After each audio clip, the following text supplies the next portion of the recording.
Derecha intensa. Venimos de un país donde hay militares retirados que pueden instar a fusilar a media España, donde la derecha puede instar a golpes de Estado, donde los medios de comunicación pueden insultar directamente a una parte del gobierno y, curiosamente, coinciden en momentos de profunda debilidad de los partidos, en concreto del principal partido de la derecha. Esta semana hemos visto que, al parecer, una vez que ya ETA no está matando, una vez que no hay violencia en las calles, que Podemos se convierte en un partido antisistema, dispuesto a prenderle fuego a este país. Han aprovechado un tuit donde no se hablaba en ningún momento de la violencia de Pablo Echenique para plantear ese discurso poco comprensible. Y nada mejor que preguntarle al propio Pablo Echenique qué ocurre con este sinsentido. ¿Cómo estás? Un saludo y gracias por estar aquí en La Frontera. ¿Qué tal, Juan Carlos? Un placer. Pablo, escuchas a los medios y dice que tú y Podemos están a favor de que se rompan escaparates, de que se vandalicen tiendas, de que se golpee a policías. Suena un poco raro. Bueno, es lo habitual. Quiero decir, estamos acostumbrados a que se digan falsedades sobre nosotros permanentemente. Esta es una más. Sacan un tuit mío de contexto en el cual apoyo las manifestaciones en favor de la libertad de expresión para plantear un falso debate, porque no es ya que a mí me parezca mal que se quemen contenedores, cosa que es evidente, es que ese debate no existe en España. A nadie le parece bien en España que se quemen contenedores. Se plantea un falso debate para evitar el debate de fondo. El debate de fondo que es pues, que hay graves anormalidades democráticas en España que tienen que ver con la libertad de expresión, que yo creo que es la gota que ha colmado el vaso, pero que también tienen que ver con una situación de enorme precariedad y de falta de perspectivas de amplias capas de la juventud. Y en lugar de hablar de ese problema de fondo, que es un problema grave de nuestra democracia, se empieza a hablar de un falso debate de si los partidos democráticos estamos o no a favor de que se quemen contenedores, cosa que evidentemente es una estupidez. Y no me lo hacen solamente a mí, se lo hacen también al presidente del gobierno. Si el presidente del gobierno tarda 3 días en salir en rueda de prensa a decir que le parece mal que se quemen contenedores, hay gente que está diciendo que tiene que salir antes, como si existiera la posibilidad de que al presidente del gobierno le podría parecer bien. Aquello es un falso debate, es más falsedades sobre nuestra formación política y es para evitar hablar de los problemas de fondo que tiene nuestro país, como siempre. Es que a quien yo he visto instigar a la violencia es, por ejemplo, a Vox, que a quien he visto negar la legitimidad del gobierno es, por ejemplo, al Partido Popular. Y creo que eso sí que es instar a la violencia. Sin embargo, parece que decir, oiga, fíjense que estando en contra de la vandalización de tiendas, estando en contra de agresiones a policías, estando en contra de la quema de contenedores, detrás, como tú planteas, hay cosas de fondo, que 1 de cada 2 jóvenes está en el desempleo, que no estamos hablando de las enfermedades mentales de los jóvenes, que son altas, no estamos hablando de los problemas de vivienda, sino que, como ocurrió con las marchas de la dignidad, cientos de miles de personas, al final hay violencia y de lo que se habla es de la violencia. Claro, esto además ya lo hemos vivido antes. Yo me acuerdo estos días de aquellos meses en los que los taxistas salieron a manifestarse porque Uber y Cabify, mediante competencia desleal, mediante pagar impuestos en paraísos fiscales, mediante precarizar a los choferes, estaban dejando sin trabajo a miles de taxistas. Y de repente, pues un par de energúmenos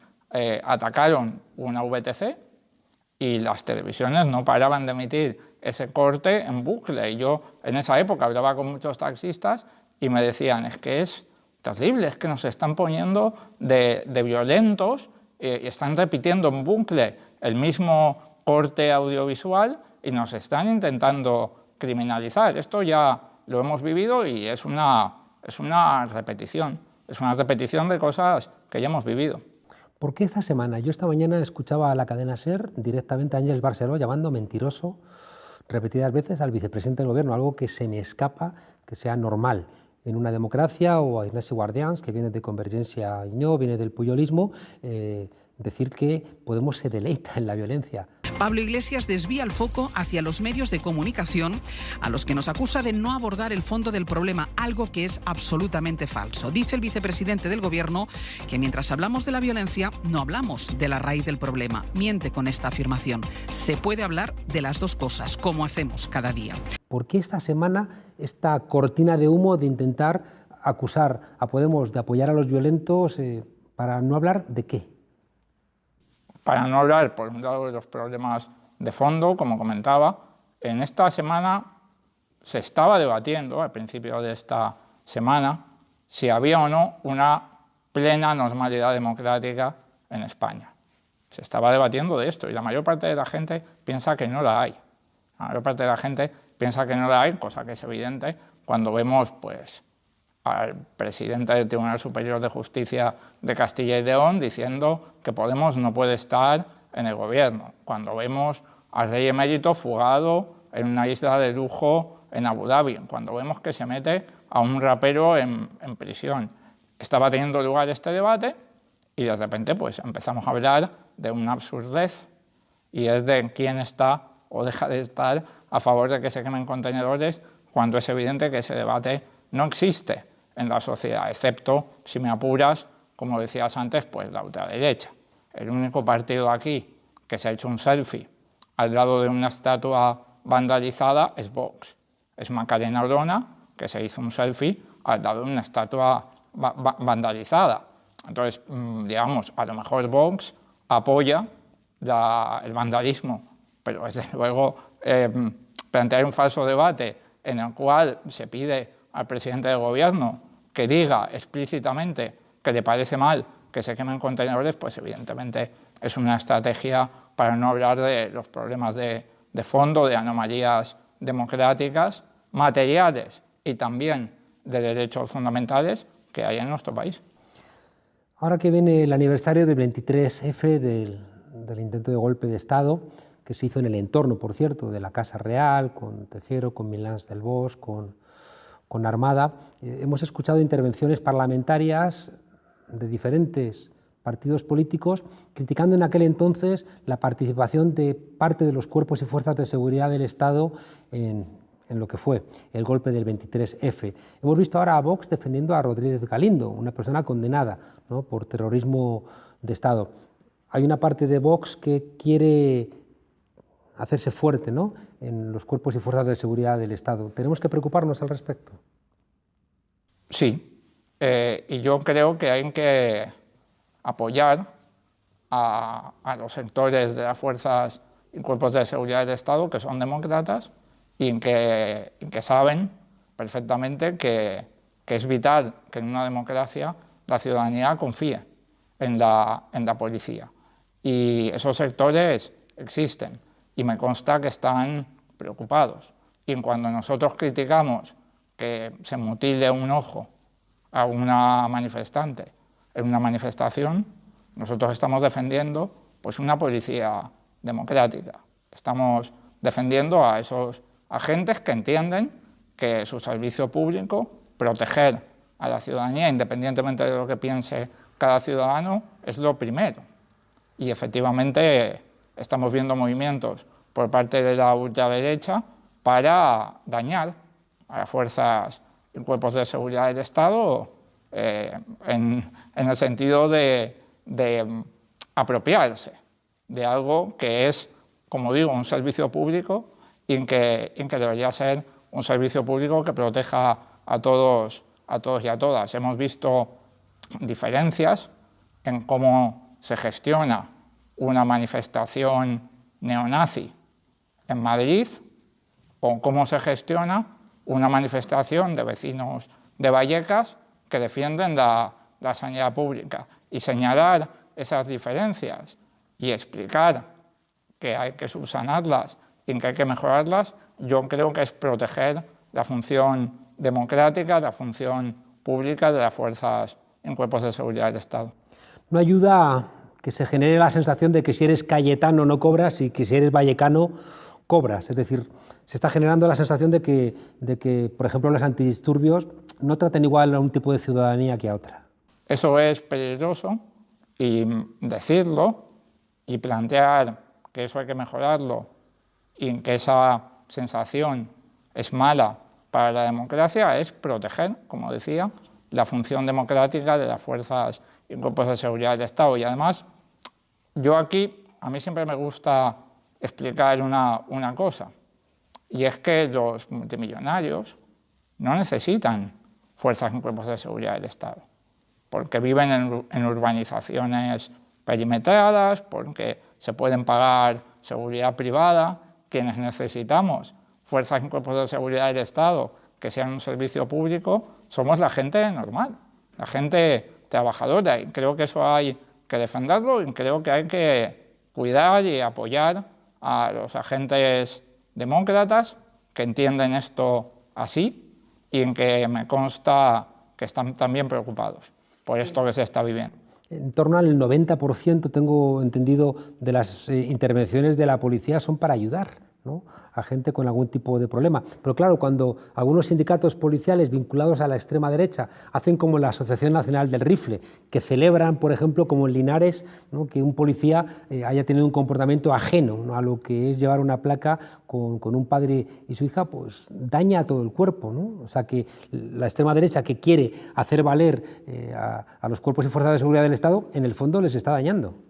Sí, yo creo que el tuit de Macarena Olona defendiendo pues, que las fuerzas y cuerpos de seguridad del Estado golpeen a manifestantes, hace poco ha puesto un tuit en esa dirección, o el tuit de un miembro del PP mostrando un camión antidisturbios, animando a que se disparen con cañones de agua a los manifestantes. Creo que eso no es bueno para la policía, para las fuerzas y cuerpos de seguridad del Estado. Yo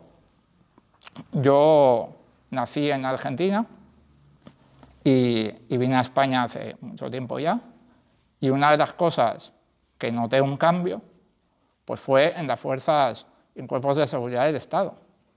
En España son mucho más democráticas las fuerzas y cuerpos de seguridad del Estado que en el país donde yo nací. Y a mí siempre me ha dado confianza acercarme a un agente, pedirle ayuda, que me acompañe a un sitio si tengo que ir, que me indique una dirección. A mí en España siempre me ha dado confianza y creo que eso no se puede romper.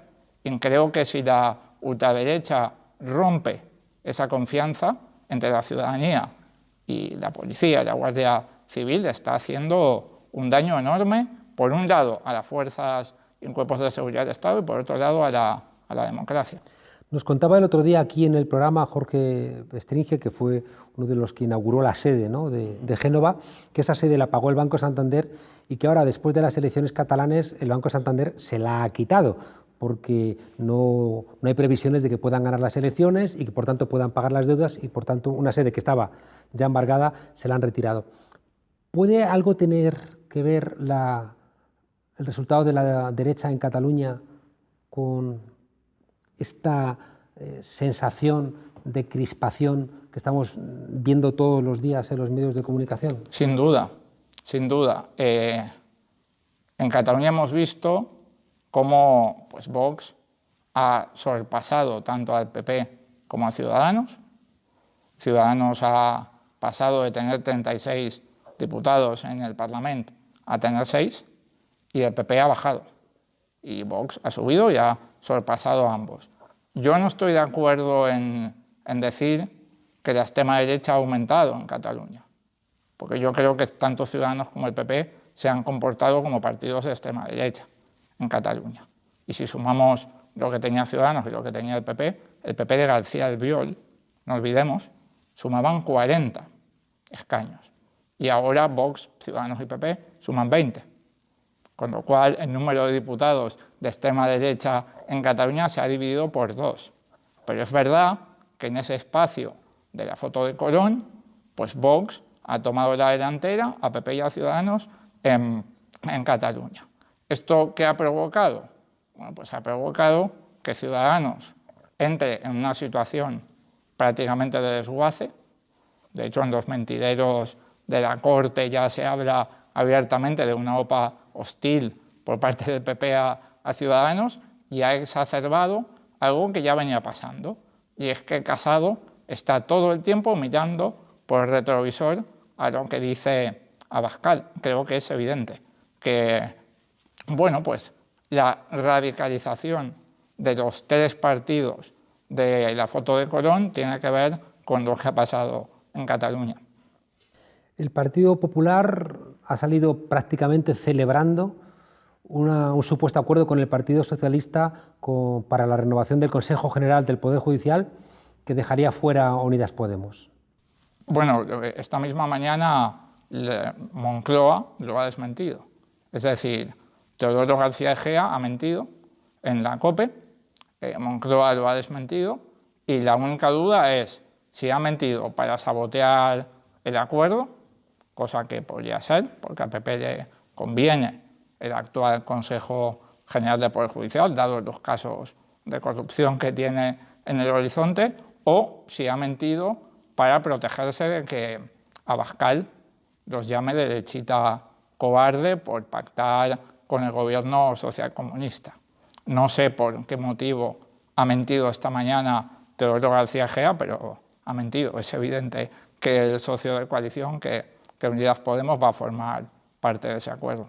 Se está planteando la posibilidad de que el jueves el Consejo General del Poder Judicial renueve algunos cargos judiciales. Pues otra anormalidad democrática más en nuestro país.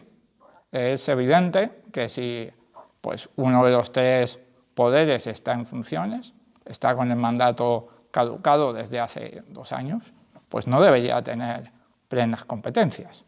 Cuando el Parlamento, el Legislativo, está en funciones, no tenemos plenas competencias. Cuando el Ejecutivo está en funciones, no tiene plenas competencias. Y sin embargo, cuando el Poder Judicial está en funciones, tiene plenas competencias para nombrar jueces vitalicios. Esto, evidentemente, es una anormalidad democrática y la prueba de que es así es que hay una ley tramitándose en el Congreso de los Diputados, firmada por el PSOE y por Unidas Podemos, para subsanar esa anormalidad democrática. Si el PSOE no pensara que es una anormalidad democrática, no hubiera presentado junto a Unidas Podemos esa ley. Hemos dicho durante la transición que España era el único país donde podía ser demócrata sin ser antifascista. La palabra antifascismo sigue generando en la derecha pánico. Sí. Preguntémonos por qué. Preguntémonos por qué. Cuando es normal en toda Europa que las fuerzas democráticas, la socialdemocracia, el presidente del Parlamento Europeo se reivindique antifascista, pues aquí efectivamente hay un intento de criminalizar el antifascismo, como por cierto hemos visto estos días. Con la ley trans es la primera vez que una fuerza política a la izquierda del Partido Socialista impugna en términos de libertades individuales, ampliando el espectro al Partido Socialista. ¿Cómo está esa polémica que la ciudadanía normal tiene dificultades para entender? Yo creo que es una polémica artificial. Para mí el dato fundamental es que la autodeterminación de género, tal y como figura en el anteproyecto planteado por el Ministerio de Igualdad, por el Ministerio de Irene Montero, figuraba exactamente igual en 2019 en una ley que apoyó tanto el PP como el Partido Socialista. Creo que es un debate artificial que tiene que ver, aunque sea duro decirlo, con que el Ministerio de Igualdad pues, está en manos de Unidas Podemos. Creo que tiene que ver con esto, porque la mayoría del pueblo español apoya que las personas trans, que son gente que vive una vida muy difícil, en lo material, en lo psicológico, en lo vital, tengan derecho a ser quienes son, a decidir ser quienes son y a tener una vida un poco mejor. Una última pregunta. Las discusiones con el Partido Socialista tienen que ver con el ingreso mínimo vital, con la regulación de los alquileres, con la investigación de la fortuna del rey emérito, y parece que esos choques son inevitables.